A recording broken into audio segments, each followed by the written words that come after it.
Hello, നമസ്കാരം. അപ്പോൾ ഇന്ന് നമ്മൾ സോയ ചില്ലിയാണ് നമ്മൾ ഉണ്ടാക്കുന്നത്. അതിന് ഞാൻ കുറച്ച് സോയ എടുത്തിട്ടുണ്ട്. നന്നായിട്ടൊന്ന് ചൂടുവെള്ളത്തിലൊക്കെ ഇട്ട് തിളപ്പിച്ച് പിഴിഞ്ഞെടുത്തതാണ്. അപ്പോൾ അതിൻ്റെ അടുത്ത് ചെറുതാണുള്ളത്, അപ്പോൾ നമുക്ക് വലുതാണ് ഒന്നും കൂടെ നല്ലത്. അപ്പോൾ ഇതിലേക്ക് നമുക്ക് ഇഞ്ചി വെളുത്തുള്ളി പേസ്റ്റ്, നല്ല പേസ്റ്റാക്കി എടുത്തത് ഇട്ട് കൊടുക്കാം. ഇനി ഇതിലേക്ക് നമുക്ക് ഒരു 1/2 ടീസ്പൂണ് മഞ്ഞൾപ്പൊടി, 1/4 ടീസ്പൂണേ മുളക് പൊടി എടുത്തിട്ടുള്ളൂ. എരിവ് കുറവ് മതി, അതുകൊണ്ട് 1/4 ടീസ്പൂൺ എടുത്തിട്ടുള്ളൂ. ഇനി നമുക്കിതിലേക്ക് വേണ്ടത് കോൺഫ്ലവർ പൊടിയാണ്. ഒരു സ്പൂണ് കോൺഫ്ലവർ പൊടി എടുത്തിട്ടുണ്ട്. ഇനി ഇതിലേക്ക് നമുക്ക് ആവശ്യത്തിനുള്ള ഉപ്പ് കൂടെ ചേർത്ത് നന്നായിട്ടൊന്ന് കുഴച്ചെടുക്കാം. അപ്പോൾ നമുക്ക് എണ്ണ നന്നായിട്ട് ചൂടായിട്ടുണ്ട്. ഇതിലേക്ക് കുറേശ്ശെ ഇട്ട് നമുക്കിത് ഒന്ന് വറുത്തെടുക്കാം. അപ്പോൾ നമ്മൾ സോയാബീൻ മുഴുവനായിട്ട് നമ്മൾ വറുത്തെടുത്തിട്ടുണ്ട്. ഇനി ഇതിലേക്ക് നമുക്കൊരു മസാല റെഡിയാക്കണം. ഇനി ഇതിലേക്ക് നമുക്കൊരു ഗ്രേവി റെഡിയാക്കാനുണ്ട്.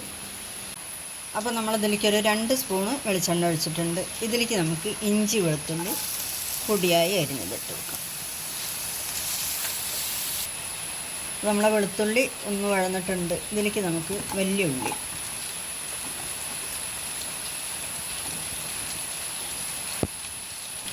ഇനി നമുക്ക് ക്യാപ്സിക്കം,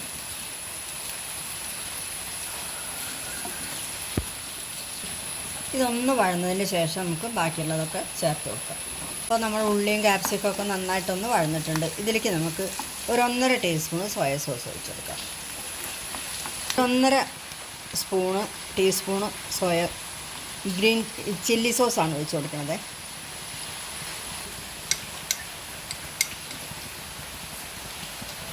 ഒരു സ്പൂണ് ടൊമാറ്റോ സോസ്.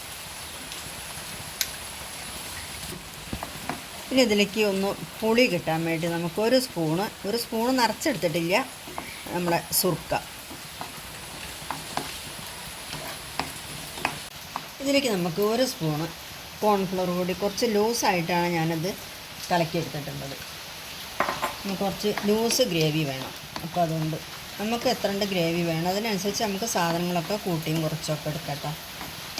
അപ്പോൾ അതിലേക്ക് കുറച്ച് എരിവ് കുറവാണ്. അപ്പോൾ ഞാൻ കുരുമുളക് പൊടിയാണ് ഇട്ട് കൊടുക്കുന്നത്. നിങ്ങൾക്ക് വേണമെങ്കിൽ എരിവിന് എന്താ പറയുക, നമ്മുടെ ചില്ലി തന്നെ ചേർത്ത് കൊടുക്കുക. അപ്പോൾ നമ്മളെ ഗ്രേവി നന്നായിട്ടൊന്ന് കുറുകി കിട്ടിയിട്ടുണ്ട്. നമ്മൾ സോയാബീൻ കുറച്ച് വെള്ളം കൂടുതലൊഴിച്ച്, അപ്പോൾ അതാ നമുക്ക് പാകമായിട്ട് കിട്ടിയിട്ടുണ്ട്. ഇനി നമുക്കിതിൽ എരിവും പുളിയൊക്കെ ഒന്ന് നോക്കട്ടെ. ഞാനിപ്പോൾ ഇതിലൊക്കെ നോക്കി ഒക്കെ എനിക്ക് പാകമായിട്ടാണ് തോന്നിയിട്ടുള്ളത്. ഇനി ഇതിലേക്ക് നമ്മൾ നേരത്തെ വറുത്ത് വെച്ച സോയാബീൻ ഇട്ട് കൊടുക്കാം.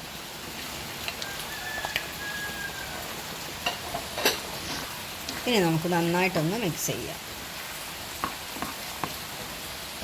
അപ്പോൾ ഞാൻ ഫ്ലെയിം ഓഫ് ചെയ്തിരിക്കണം കേട്ടോ. ഇതിട്ട് ഇളക്കി ഇടുമ്പോൾ തന്നെ നമുക്കിത് ഓഫ് ചെയ്യാം. ഇനി ഇത് നമുക്കൊരു പ്ലേറ്റിലേക്ക് മാറ്റി കൊടുക്കാം.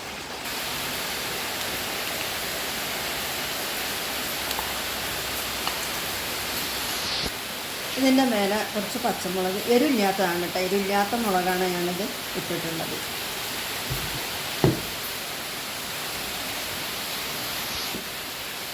അപ്പോൾ നമുക്കിത് ചപ്പാത്തിയുടെ കൂടെ കഴിക്കാൻ നല്ല ടേസ്റ്റിനുണ്ട് കേട്ടോ. ഞാനിതിൻ്റെ മുന്നേ ഇടയ്ക്ക് ഇങ്ങനെ ഉണ്ടാക്കാറുണ്ട്, അപ്പോഴൊന്നും വീഡിയോ എടുക്കാൻ എനിക്ക് പറ്റാറില്ല. അപ്പോൾ നമുക്കൊന്ന് കണ്ടു നോക്കാമെന്ന് വിചാരിച്ചു. അപ്പോൾ നമ്മുടെ വീഡിയോ ഇഷ്ടമാവുകയാണെങ്കിൽ എല്ലാവരും നമ്മുടെ കൂട്ടുകാർക്കൊക്കെ ഒന്ന് ഷെയർ ചെയ്ത് കൊടുക്കുക. എല്ലാവരും ഒന്ന് സബ്സ്ക്രൈബ് ചെയ്യുക, ബെല്ലൈക്കൺ പ്രസ് ചെയ്യുക.